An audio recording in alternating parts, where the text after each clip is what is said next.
This is the story of an unusual medicinal creeper. There were many stories about this plant, some true, some imaginary, and some completely false.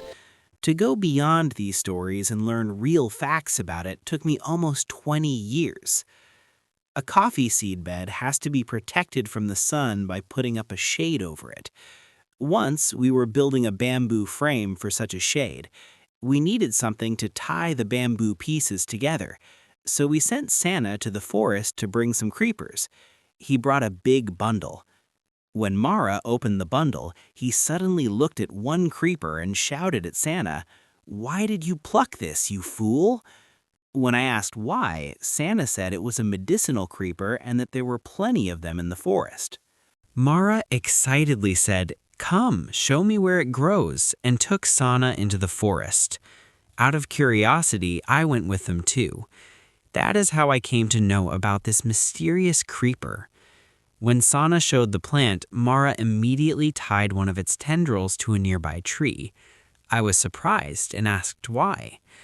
Mara said, "Now it will stay here, otherwise you won't find it again when you need it." It is believed that a sage cursed this plant. When someone searches for it, it disappears. So when you find it, you must tie it to a tree. The creeper had small leaves like beetle leaves and fruits in bunches like grapes. It appears just after the rains, flowers quickly, bears fruit, and then dries up. For most of the year, it is not seen. Because of such strange stories, it was difficult to know what was true and what was false. This kind of mystery is not limited to people like Mara. Even India's traditional medicine suffers because of such beliefs.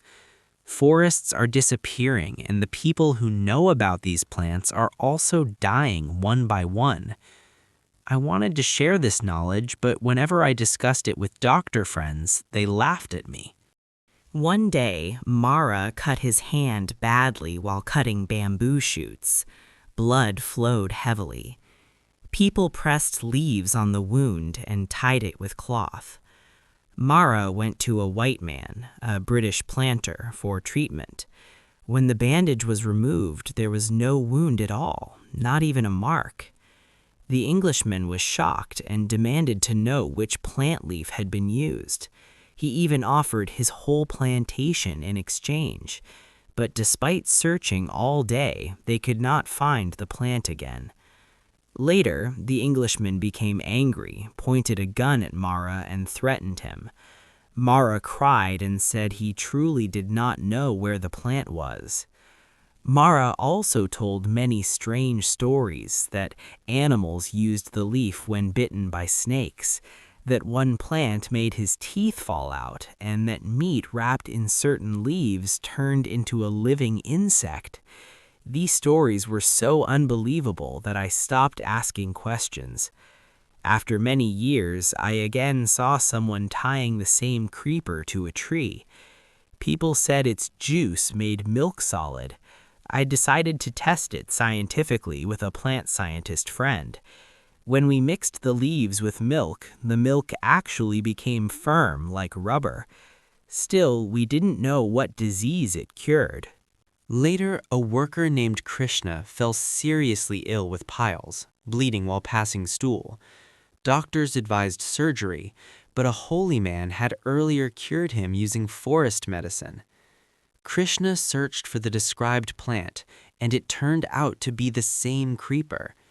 He drank medicine made from its root with milk and was cured within 5 days. Strangely, I too ate a small piece of the root. I had long suffered from heel pain and swelling, which disappeared after a few days.